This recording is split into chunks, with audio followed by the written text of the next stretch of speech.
Good afternoon, mathematicians, YouTubers, philosophers.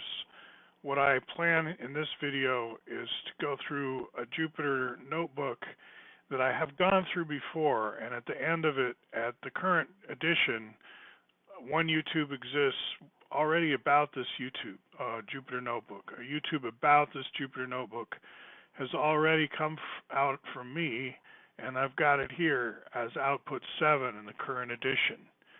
And then I have a short video about rotating the CCP, I think.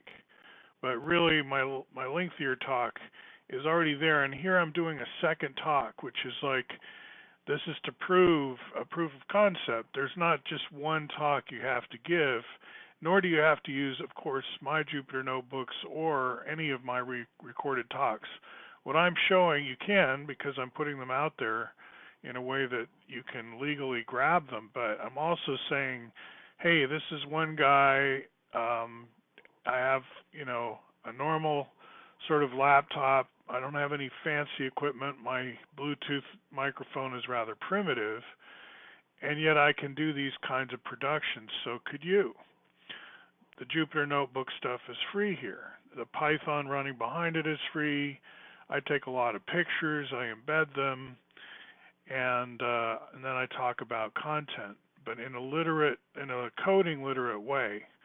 So what we try to do in this curriculum, if you're unfamiliar with it, is we're basically, think of us as in the humanities. We're studying American literature, American history.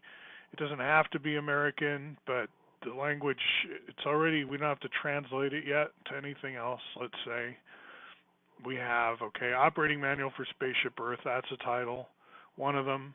But really the hardcore stuff is mathematical, and what we establish in our humanities is kind of a beachhead where we can then bridge over into STEM. So if you're a STEM teacher, what you might be curious about is what will our literature students already kind of know as they come in your direction? What will they have been exposed to? And the answer to that is some linear algebra, but in a strange looking way, in that they may have seen quadrats, which are 4 basis vectors from the origin, and we only use positive linear combinations, or, depending on which quadrant we're broadcasting into, we don't need one of the quadrats. So in canonical representation, one of these quadrats is always 0, and the others are non-negatives. In the canonical representation, though, we can use negation. We can put a negative sign into the coordinates even for some algorithms. So I'm not trying to be dogmatic that, negative numbers are bad. It's more like we still have we could do an inside-out space through the center there and think of that as the negative universe of this. We could do that. I'm not telling you what we have to do. I'm giving you some kind of quirky, unexplored literary math that leads to sphere packing. So the next thing we do is we take those coordinates and we realize that a permutation of 0, 1, 1, 2, all 12 possibilities, is to the corners of 12 around 1 in the CCP, what I'm showing you in several forms here. Now in C60, which is a brand, the balls don't touch each other. It's not a sphere packing in the classic sense. It is a synthetic lattice, one of several versions, and it has load-bearing capability.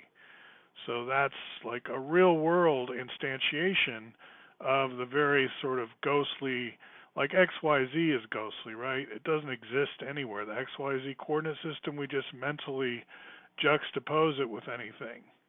And that's what we're doing here. We're mentally juxtaposing a coordinate system and getting bigger and bigger packing. So as you go outward, you're going to keep the cuboctahedral shape, but you're going to get a higher and higher frequency as you come outward. More and more spheres along an edge. And so there's numbers, there's algebra, there's formulas, there's substitution. You don't have to talk about the individual coordinates of each sphere center, but by the time you get to this part of the curriculum, that is what you're doing actually. And actually feeding that information to in this case, POV ray to spit out some, or perhaps this was Rhino actually, Rhino 3D. So I'm writing programs and using graphics capabilities of computers as part of my skill set. So I'm literary, I'm coming at you from like American literature and history, but I have some coding skills as a student, let's say, and I'm aware of sphere packing and how this connects to a hierarchy of volumes, starting with the rhombic dodecahedron around each one of those spheres, so-called Voronoi cell. We would have a volume of 6 for those, 6, vis-a-vis a tetrahedron of volume 1. So this quadrate tetrahedron here, the way I've scaled it, is the edges are 1 and the volume is 1. And how you can allow that, how you can have an edge 1 tetrahedron also have a volume of 1, that's another separate video from this. But we do have a way to discuss that as well. So again, lots of low-hanging fruit, not heavily explored, but as we bridge to STEM, then you take over and teach conventional X, Y, Z, n-dimensional Euclidean geometry, polytopes, going into this linear algebra renaissance of machine learning that's going on right now. Go all the way with that. It's like do that MIT course with the best in the business.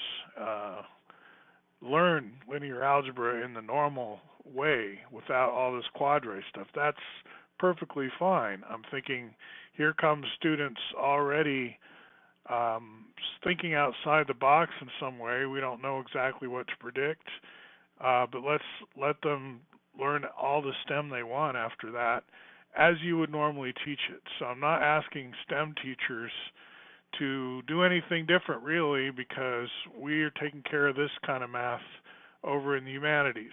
No need for input. I'm sure you have some. Welcome to hear it. But we've been doing this for a while actually now, so we have a lot of kids who already know this stuff. So Jupyter Labs is the next step above Jupyter Notebooks, and that's the other innovation of this video, is that I'm using Jupyter Labs when I flip through all these pictures. There's a good one of the house interior. We're talking about the Dymaxion house in the last video, my Oregon Curriculum Network. I wonder if I have one of the kitchen. That's a new one. That's the pillar at the center. Oh, that's the rhombic, or excuse me, that's the this is an import-export store here in Portland where we do business with Asia and like China and stuff. I don't know if there's a tariff on cuboctahedrons, and I don't know if those are from China actually. I'm not claiming that they are. I was trying to find a picture of the beautiful chrome kitchen that you could get with this Dymaxion house. Hi, John Driscoll. That you can get with this. He's an architect in the neighborhood here. Anyway, do look for the Henry Ford Museum exhibit and see if you can find the chrome kitchen that they give you, because that was a really beautiful piece of work, and I'm not finding it right here. All right, talk to you later.